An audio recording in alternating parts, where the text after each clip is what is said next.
ನಮಸ್ಕಾರ ಸ್ನೇಹಿತರೆ, ಇನ್ಫಾರ್ಮೇಟಿವ್ ಕನ್ನಡ ಚಾನಲ್ಗೆ ನಿಮ್ಮೆಲ್ಲರಿಗೂ ಹಾರ್ದಿಕ ಸ್ವಾಗತ. ಸ್ನೇಹಿತರೆ, ಶ್ರಾವಣ ಮಾಸ ಎಂದರೆ ನಮ್ಮ ಭಾರತೀಯ ಸಂಪ್ರದಾಯದಲ್ಲಿ ಭಕ್ತಿ, ಪೂಜೆ, ವ್ರತ ಮತ್ತು ದೇವರ ಆರಾಧನೆಗೆ ವಿಶೇಷವಾದ ಸಮಯ. ಆದರೆ ಈ ಬಾರಿ ಶ್ರಾವಣ ಮಾಸ ಆರಂಭಕ್ಕೂ ಮುನ್ನವೇ ಒಂದು ಪ್ರಶ್ನೆ ಸಾಕಷ್ಟು ಜನರನ್ನು ಕಾಡುತ್ತಿದೆ. 2026ರಲ್ಲಿ ವರಮಹಾಲಕ್ಷ್ಮಿ ವ್ರತವನ್ನು ಆಗಸ್ಟ್ 21ರಂದು ಆಚರಿಸಬೇಕಾ ಅಥವಾ ಆಗಸ್ಟ್ 28ರಂದು ಆಚರಿಸಬೇಕಾ? ಆಗಸ್ಟ್ 28ರಂದು ಹುಣ್ಣಿಮೆ ಇದೆ, ಜೊತೆಗೆ ಚಂದ್ರಗ್ರಹಣದ ಉಲ್ಲೇಖವೂ ಬರುತ್ತಿದೆ. ಹಾಗಾದರೆ ಆ ದಿನ ವರಮಹಾಲಕ್ಷ್ಮಿ ವ್ರತವನ್ನು ಮಾಡಬಹುದೇ? ಶ್ರಾವಣ ಮಾಸದಲ್ಲಿ ಬರುವ ಸೋಮವಾರ, ಮಂಗಳವಾರ, ಶುಕ್ರವಾರ ಮತ್ತು ಶನಿವಾರಗಳಿಗೆ ಏನು ವಿಶೇಷತೆ? ವರಮಹಾಲಕ್ಷ್ಮಿ ವ್ರತಕ್ಕೂ ಮುನ್ನ ಮನೆಗೆ ಯಾವ ವಸ್ತುಗಳನ್ನು ತರಬಹುದು? ಯಾವ ಕೆಲಸಗಳನ್ನು ಮಾಡಿದರೆ ಈ ಪವಿತ್ರ ಮಾಸವನ್ನು ಇನ್ನಷ್ಟು ಅರ್ಥಪೂರ್ಣವಾಗಿ ಆಚರಿಸಬಹುದು? ಈ ಎಲ್ಲಾ ಪ್ರಶ್ನೆಗಳಿಗೆ ಉತ್ತರವನ್ನು ಒಂದೊಂದಾಗಿ ಈ ವಿಡಿಯೋದಲ್ಲಿ ತಿಳಿದುಕೊಳ್ಳೋಣ. ಹಾಗಾಗಿ ವಿಡಿಯೋವನ್ನು ಕೊನೆಯವರೆಗೂ ತಪ್ಪದೇ ನೋಡಿ. ಶ್ರಾವಣ ಮಾಸದ ಮಹತ್ವನ ತಿಳಿಯೋಣ. ನಮ್ಮ ಸಂಪ್ರದಾಯದಲ್ಲಿ ಶ್ರಾವಣ ಮಾಸವನ್ನು ಅತ್ಯಂತ ಪವಿತ್ರವಾದ ಮಾಸಗಳಲ್ಲಿ ಒಂದೆಂದು ಪರಿಗಣಿಸಲಾಗುತ್ತದೆ. ಈ ಸಮಯದಲ್ಲಿ ಶಿವನ ಆರಾಧನೆ, ಮಹಾಲಕ್ಷ್ಮಿ ಪೂಜೆ, ವಿಷ್ಣು ಆರಾಧನೆ, ತುಳಸಿ ಪೂಜೆ, ದಾನ ಧರ್ಮ, ಜಪ ಮತ್ತು ಸತ್ಕಾರ್ಯಗಳಿಗೆ ವಿಶೇಷ ಮಹತ್ವವನ್ನು ನೀಡಲಾಗುತ್ತದೆ. 2026ರ ಕನ್ನಡ ಪಂಚಾಂಗದ ಪ್ರಕಾರ ಶ್ರಾವಣ ಮಾಸದ ಪ್ರಮುಖ ಹಬ್ಬಗಳು ಆಗಸ್ಟ್ ತಿಂಗಳಲ್ಲಿ ಆರಂಭವಾಗಿ ಸೆಪ್ಟೆಂಬರ್ನಲ್ಲಿಯೂ ಮುಂದುವರಿಯುತ್ತವೆ. ವರಮಹಾಲಕ್ಷ್ಮಿ ವ್ರತವನ್ನು ಆಗಸ್ಟ್ 28ರಂದು ಸೂಚಿಸಲಾಗಿದೆ. ಶ್ರಾವಣ ಮಾಸವನ್ನು ಕೇವಲ ಹಬ್ಬಗಳ ಮಾಸ ಎಂದು ನೋಡದೆ ನಮ್ಮ ಜೀವನದಲ್ಲಿ ಒಳ್ಳೆಯ ಅಭ್ಯಾಸಗಳನ್ನು ಬೆಳೆಸಿಕೊಳ್ಳುವ ಸಮಯವಾಗಿಯೂ ನೋಡಬಹುದು. ಪ್ರತಿದಿನ ದೇವರ ಸ್ಮರಣೆ ಮಾಡುವುದು, ಮನೆಯ ಸ್ವಚ್ಛತೆಯನ್ನು ಕಾಪಾಡುವುದು, ಹಿರಿಯರಿಗೆ ಗೌರವ ನೀಡುವುದು, ಸಾಧ್ಯವಾದಷ್ಟು ದಾನ ಮಾಡುವುದು ಮತ್ತು ಒಳ್ಳೆಯ ಮಾತುಗಳನ್ನು ಮಾತನಾಡುವುದು ಇವೆಲ್ಲವೂ ಈ ಮಾಸದ ಸಾತ್ವಿಕತೆಯನ್ನು ಹೆಚ್ಚಿಸುವಂತಹ ಆಚರಣೆಗಳಾಗಿವೆ. ಶ್ರಾವಣ ಸೋಮವಾರದ ಮಹತ್ವನ ತಿಳಿಯೋಣ. ಶ್ರಾವಣ ಮಾಸದ ಸೋಮವಾರ ಶಿವನ ಆರಾಧನೆಗೆ ವಿಶೇಷವಾದ ದಿನ. ಈ ದಿನ ಬೆಳಗ್ಗೆ ಸ್ನಾನ ಮಾಡಿ ಶಿವಲಿಂಗಕ್ಕೆ ನೀರು ಅರ್ಪಿಸಿ ಬಿಲ್ವಪತ್ರೆ ಮತ್ತು ಹೂವುಗಳನ್ನು ಸಮರ್ಪಿಸಿ ಓಂ ನಮಃ ಶಿವಾಯ ಎಂದು ಜಪಿಸಬಹುದು. ಉಪವಾಸ ಮಾಡುವವರು ತಮ್ಮ ಆರೋಗ್ಯ ಮತ್ತು ಸಾಮರ್ಥ್ಯಕ್ಕೆ ಅನುಗುಣವಾಗಿ ವ್ರತ ಮಾಡಬಹುದು. ಉಪವಾಸ ಸಾಧ್ಯವಾಗದವರು ಸಾತ್ವಿಕ ಆಹಾರವನ್ನು ಸೇವಿಸಿ ಶಿವನ ಧ್ಯಾನ ಮಾಡಿದರೂ ಭಕ್ತಿಯ ಉದ್ದೇಶ ಈಡೇರುತ್ತದೆ. ಈ ವರ್ಷ ಶ್ರಾವಣ ಸೋಮವಾರಗಳಾಗಿ ಆಗಸ್ಟ್ 17, ಆಗಸ್ಟ್ 24, ಆಗಸ್ಟ್ 31 ಮತ್ತು ಸೆಪ್ಟೆಂಬರ್ 7 ದಿನಾಂಕಗಳನ್ನು ಪಂಚಾಂಗದಲ್ಲಿ ಕಾಣಬಹುದು. ವಿವಾಹಿತ ಮಹಿಳೆಯರು ಕುಟುಂಬದ ಕ್ಷೇಮ ಮತ್ತು ಪತಿಯ ಆರೋಗ್ಯಕ್ಕಾಗಿ ಶಿವ ಪಾರ್ವತಿಯ ಆರಾಧನೆಯನ್ನು ಮಾಡುತ್ತಾರೆ. ಅವಿವಾಹಿತರು ಉತ್ತಮ ವೈವಾಹಿಕ ಜೀವನಕ್ಕಾಗಿ ಶಿವನನ್ನು ಪ್ರಾರ್ಥಿಸುವ ಸಂಪ್ರದಾಯವೂ ಇದೆ. ಮಂಗಳವಾರದ ಮಂಗಳಗೌರಿ ವ್ರತ. ಶ್ರಾವಣ ಮಾಸದ ಮಂಗಳವಾರಗಳು ಕೂಡ ಮಹಿಳೆಯರಿಗೆ ವಿಶೇಷವಾದ ದಿನಗಳು. ಮಂಗಳಗೌರಿ ಎಂದರೆ ಪಾರ್ವತಿ ದೇವಿಯ ಒಂದು ರೂಪ. ಮನೆಯ ಸೌಭಾಗ್ಯ, ಕುಟುಂಬದ ಕ್ಷೇಮ ಮತ್ತು ಪತಿಯ ದೀರ್ಘಾಯುಷ್ಯಕ್ಕಾಗಿ ಅನೇಕ ಮಹಿಳೆಯರು ಮಂಗಳಗೌರಿ ವ್ರತವನ್ನು ಆಚರಿಸುತ್ತಾರೆ. ಈ ವರ್ಷ ಆಗಸ್ಟ್ 18, ಆಗಸ್ಟ್ 25, ಸೆಪ್ಟೆಂಬರ್ 1 ಮತ್ತು ಸೆಪ್ಟೆಂಬರ್ 8 ಮಂಗಳವಾರಗಳು ಬರುತ್ತವೆ. ಆದರೆ ಒಂದು ವಿಷಯ ನೆನಪಿಡಿ, ಪ್ರತಿ ಕುಟುಂಬದ ಪೂಜಾ ವಿಧಾನ ಮತ್ತು ವ್ರತದ ನಿಯಮಗಳು ಒಂದೇ ರೀತಿಯಾಗಿ ಇರುವುದಿಲ್ಲ. ಆದ್ದರಿಂದ ನಿಮ್ಮ ಮನೆಯಲ್ಲಿ ಹಿರಿಯರು ಅಥವಾ ಪುರೋಹಿತರು ಅನುಸರಿಸುವ ಸಂಪ್ರದಾಯವಿದ್ದರೆ ಅದನ್ನೇ ಅನುಸರಿಸುವುದು ಉತ್ತಮ. ಈಗ ಎಲ್ಲರೂ ಕಾಯುತ್ತಿರುವ ವರಮಹಾಲಕ್ಷ್ಮಿ ವ್ರತದ ದಿನಾಂಕ. ಸ್ನೇಹಿತರೆ, ಈಗ ಮುಖ್ಯ ವಿಚಾರಕ್ಕೆ ಬರೋಣ. 2026ರ ವರಮಹಾಲಕ್ಷ್ಮಿ ವ್ರತದ ಪ್ರಮುಖ ದಿನಾಂಕ ಆಗಸ್ಟ್ 28 ಶುಕ್ರವಾರ. ಕರ್ನಾಟಕದ ಕನ್ನಡ ಪಂಚಾಂಗದಲ್ಲಿಯೂ ಆಗಸ್ಟ್ 28ರಂದು ವರಮಹಾಲಕ್ಷ್ಮಿ ವ್ರತವನ್ನು ಸೂಚಿಸಲಾಗಿದೆ. ಇದೇ ದಿನ ಶ್ರಾವಣ ಹುಣ್ಣಿಮೆಯೂ ಬರುತ್ತಿದೆ. ಹಾಗಾದರೆ ಆಗಸ್ಟ್ 21ರ ಬಗ್ಗೆ ಏಕೆ ಗೊಂದಲ? ಇದಕ್ಕೆ ಮುಖ್ಯ ಕಾರಣ ಬೇರೆ ಬೇರೆ ಪ್ರದೇಶಗಳು ಮತ್ತು ಕುಟುಂಬಗಳು ಅನುಸರಿಸುವ ಪಂಚಾಂಗ ಪದ್ಧತಿಗಳು ಹಾಗೂ ಆಚರಣೆಯ ವ್ಯತ್ಯಾಸ.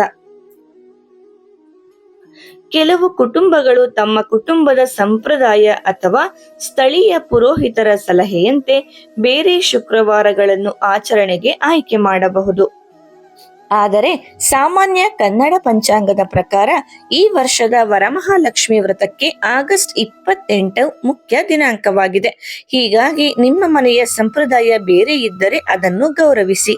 ಇಲ್ಲವಾದರೆ ಸ್ಥಳೀಯ ಪಂಚಾಂಗದ ಪ್ರಕಾರ ಆಗಸ್ಟ್ 28ರಂದು ವ್ರತವನ್ನು ಆಚರಿಸಬಹುದು. ಆಗಸ್ಟ್ 28ರಂದು ಚಂದ್ರಗ್ರಹಣವಿದೆಯೇ? ಇದು ಬಹಳ ಮುಖ್ಯವಾದ ಪ್ರಶ್ನೆ. ಹೌದು, ಆಗಸ್ಟ್ 28, 2026ರಂದು ಭಾಗಶಃ ಚಂದ್ರಗ್ರಹಣದ ಖಗೋಳ ಘಟನೆ ಇದೆ ಎಂದು ಪಂಚಾಂಗ ಮತ್ತು ಖಗೋಳ ಲೆಕ್ಕಾಚಾರಗಳು ಸೂಚಿಸುತ್ತವೆ. ಆದರೆ ಅದು ಭಾರತದಲ್ಲಿನ ಎಲ್ಲಾ ಪ್ರದೇಶಗಳಿಂದಲೂ ಗೋಚರಿಸುವುದಿಲ್ಲ. ಉದಾಹರಣೆಗೆ, ನವದೆಹಲಿಯಿಂದ ಈ ಗ್ರಹಣ ಗೋಚರಿಸುವುದಿಲ್ಲ ಎಂದು ಖಗೋಳ ಲೆಕ್ಕಾಚಾರಗಳು ಸೂಚಿಸುತ್ತವೆ. ಹೀಗಾಗಿ ಆಗಸ್ಟ್ 28ರಂದು ಗ್ರಹಣ ಇದೆ. ಆದ್ದರಿಂದ ಭಾರತದಲ್ಲಿ ಯಾರು ವರಮಹಾಲಕ್ಷ್ಮಿ ಪೂಜೆ ಮಾಡಬಾರದು ಎಂದು ಸಾಮಾನ್ಯವಾಗಿ ಹೇಳುವುದು ಸರಿಯಲ್ಲ. ಗ್ರಹಣದ ಆಚರಣಾ ನಿಯಮಗಳು ಸ್ಥಳೀಯವಾಗಿ ಅದರ ಗೋಚರತೆ ಮತ್ತು ಕುಟುಂಬದ ಸಂಪ್ರದಾಯದ ಮೇಲೆ ಬದಲಾಗಬಹುದು. ಆದ್ದರಿಂದ ನೀವು ಬೆಂಗಳೂರಿನಲ್ಲಿ ಅಥವಾ ಕರ್ನಾಟಕದ ಬೇರೆ ಯಾವುದೇ ಪ್ರದೇಶದಲ್ಲಿ ಇದ್ದರೆ ನಿಮ್ಮ ಸ್ಥಳೀಯ ಪಂಚಾಂಗದಲ್ಲಿ ನೀಡಿರುವ ಗ್ರಹಣ ಗೋಚರತೆ ಮತ್ತು ಪೂಜಾ ಸಮಯವನ್ನು ಪರಿಶೀಲಿಸಿ. ಈ ವಿಚಾರದಲ್ಲಿ ಅನುಮಾನವಿದ್ದರೆ ನಿಮ್ಮ ಕುಟುಂಬದ ಪುರೋಹಿತರ ಸಲಹೆ ಪಡೆಯುವುದು ಅತ್ಯುತ್ತಮ. ವರಮಹಾಲಕ್ಷ್ಮಿ ವ್ರತವನ್ನು ಯಾಕೆ ಆಚರಿಸುತ್ತಾರೆ ಗೊತ್ತಾ? ವರಮಹಾಲಕ್ಷ್ಮಿ ವ್ರತವನ್ನು ವಿಶೇಷವಾಗಿ ಮಹಿಳೆಯರು ಶ್ರದ್ಧೆಯಿಂದ ಆಚರಿಸುವ ಸಂಪ್ರದಾಯ. ಮನೆಯಲ್ಲಿ ಸುಖ ಶಾಂತಿ, ಕುಟುಂಬದ ಆರೋಗ್ಯ, ಸೌಭಾಗ್ಯ, ಸಂತಾನ ಕ್ಷೇಮ ಮತ್ತು ಆರ್ಥಿಕ ಸಮೃದ್ಧಿಗಾಗಿ ಮಹಾಲಕ್ಷ್ಮಿಯನ್ನು ಪ್ರಾರ್ಥಿಸಲಾಗುತ್ತದೆ. ಲಕ್ಷ್ಮಿ ಎಂದರೆ ಕೇವಲ ಹಣವಲ್ಲ, ಮನೆಯಲ್ಲಿರುವ ನೆಮ್ಮದಿ, ಆರೋಗ್ಯ, ಅನ್ನ, ಆಹಾರ, ಸಂತೋಷ, ಒಳ್ಳೆಯ ಸಂಬಂಧಗಳು ಮತ್ತು ಜೀವನದಲ್ಲಿ ದೊರೆಯುವ ಸಮೃದ್ಧಿಯನ್ನು ಲಕ್ಷ್ಮಿಯ ಕೃಪೆಯ ರೂಪವಾಗಿ ಪರಿಗಣಿಸಲಾಗುತ್ತದೆ. ಆದ್ದರಿಂದ ಈ ವ್ರತದ ನಿಜವಾದ ಉದ್ದೇಶ ಕೇವಲ ಐಶ್ವರ್ಯಕ್ಕಾಗಿ ಪ್ರಾರ್ಥಿಸುವುದಲ್ಲ, ಮನೆಯಲ್ಲಿರುವ ಎಲ್ಲ ಕ್ಷೇಮಕ್ಕಾಗಿ ದೇವಿಯನ್ನು ಭಕ್ತಿಯಿಂದ ಆರಾಧಿಸುವುದಾಗಿದೆ. ಶ್ರಾವಣ ಶುಕ್ರವಾರದ ಮಹತ್ವ. ಶ್ರಾವಣ ಮಾಸದ ಶುಕ್ರವಾರಗಳು ಮಹಾಲಕ್ಷ್ಮಿ ಆರಾಧನೆಗೆ ವಿಶೇಷವಾದ ದಿನಗಳೆಂದು ಪರಿಗಣಿಸಲಾಗುತ್ತದೆ. ಈ ದಿನ ಮನೆಯ ದೇವರ ಕೋಣೆಯನ್ನು ಸ್ವಚ್ಛಗೊಳಿಸಿ ದೀಪ ಹಚ್ಚಿ ಲಕ್ಷ್ಮೀ ದೇವಿಗೆ ಅರಿಶಿಣ, ಕುಂಕುಮ, ಹೂವು ಮತ್ತು ನೈವೇದ್ಯವನ್ನು ಅರ್ಪಿಸಬಹುದು. ಸಾಧ್ಯವಾದರೆ ಲಕ್ಷ್ಮಿ ಅಷ್ಟೋತ್ತರ ಅಥವಾ ನಿಮ್ಮ ಕುಟುಂಬದಲ್ಲಿ ಆಚರಿಸುವ ಲಕ್ಷ್ಮಿ ಸ್ತೋತ್ರವನ್ನು ಪಠಿಸಬಹುದು. ಅದೇ ರೀತಿ ಬಡವರಿಗೆ ಅನ್ನ ನೀಡುವುದು, ಅಗತ್ಯವಿರುವವರಿಗೆ ಸಹಾಯ ಮಾಡುವುದು ಅಥವಾ ನಿಮ್ಮ ಸಾಮರ್ಥ್ಯಕ್ಕೆ ತಕ್ಕ ದಾನ ಮಾಡುವುದು ಕೂಡ ಉತ್ತಮ ಸತ್ಕಾರ್ಯ. ಶ್ರಾವಣ ಶನಿವಾರ. ಶನಿವಾರ ಶನಿದೇವರ ಆರಾಧನೆಗೆ ವಿಶೇಷವಾದ ದಿನ. ಶ್ರಾವಣ ಶನಿವಾರದಂದು ಶನಿದೇವರಿಗೆ ಎಳ್ಳೆಣ್ಣೆಯ ದೀಪ ಹಚ್ಚುವ ಸಂಪ್ರದಾಯ ಕೆಲವು ಕುಟುಂಬಗಳಲ್ಲಿ ಇದೆ. ಹನುಮಂತನ ಆರಾಧನೆಯನ್ನು ಮಾಡಬಹುದು. ವೆಂಕಟೇಶ್ವರ ಸ್ವಾಮಿಗೆ ತುಳಸಿ ಅರ್ಪಿಸಿ ಪೂಜೆ ಮಾಡುವ ಸಂಪ್ರದಾಯವು ಅನೇಕ ಮನೆಗಳಲ್ಲಿ ಕಂಡುಬರುತ್ತದೆ.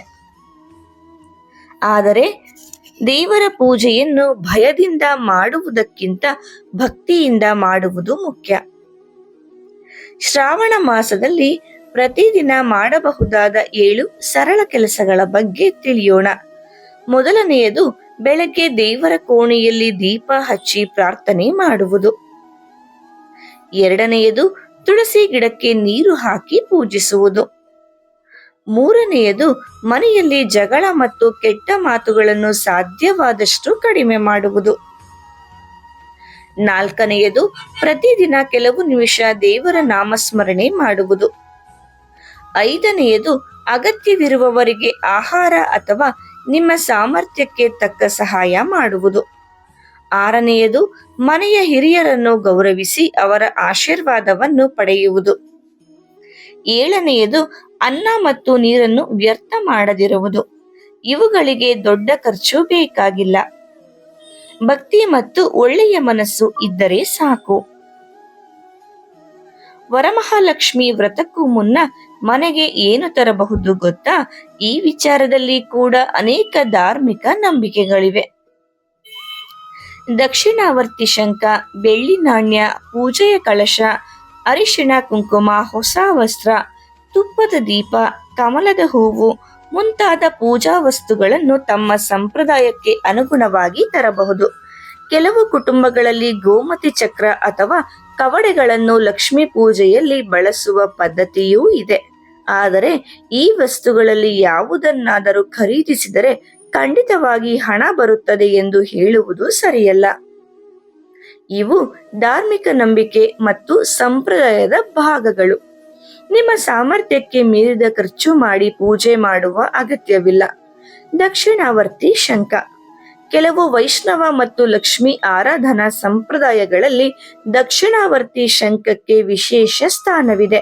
ನಿಮ್ಮ ಕುಟುಂಬದ ಪೂಜಾ ಪದ್ಧತಿಯಲ್ಲಿ ಇದನ್ನು ಬಳಸುತ್ತಿದ್ದರೆ ವ್ರತದ ದಿನ ಶುದ್ಧಗೊಳಿಸಿ ದೇವರ ಮುಂದೆ ಇಟ್ಟು ಪೂಜಿಸಬಹುದು. ಅದನ್ನು ಖರೀದಿಸುವುದು ಕಡ್ಡಾಯವಲ್ಲ. ಬೆಳ್ಳಿ ನಾಣ್ಯ. ಬೆಳ್ಳಿಯನ್ನು ಪವಿತ್ರ ಲೋಹವೆಂದು ಪರಿಗಣಿಸುವ ಸಂಪ್ರದಾಯವಿದೆ. ವರಮಹಾಲಕ್ಷ್ಮಿ ಪೂಜೆಯಲ್ಲಿ ಬೆಳ್ಳಿ ನಾಣ್ಯವನ್ನು ಕಳಶದೊಂದಿಗೆ ಇಟ್ಟು ಪೂಜಿಸುವ ಪದ್ಧತಿ ಕೆಲವು ಮನೆಗಳಲ್ಲಿ ಇದೆ. ನಿಮ್ಮ ಬಳಿ ಈಗಾಗಲೇ ಬೆಳ್ಳಿ ನಾಣ್ಯವಿದ್ದರೆ ಅದನ್ನೇ ಬಳಸಬಹುದು. ಹೊಸದಾಗಿ ಖರೀದಿಸಲೇಬೇಕು ಎಂಬ ನಿಯಮವಿಲ್ಲ. ಕಮಲ ಮತ್ತು ಕಮಲದ ಬೀಜ.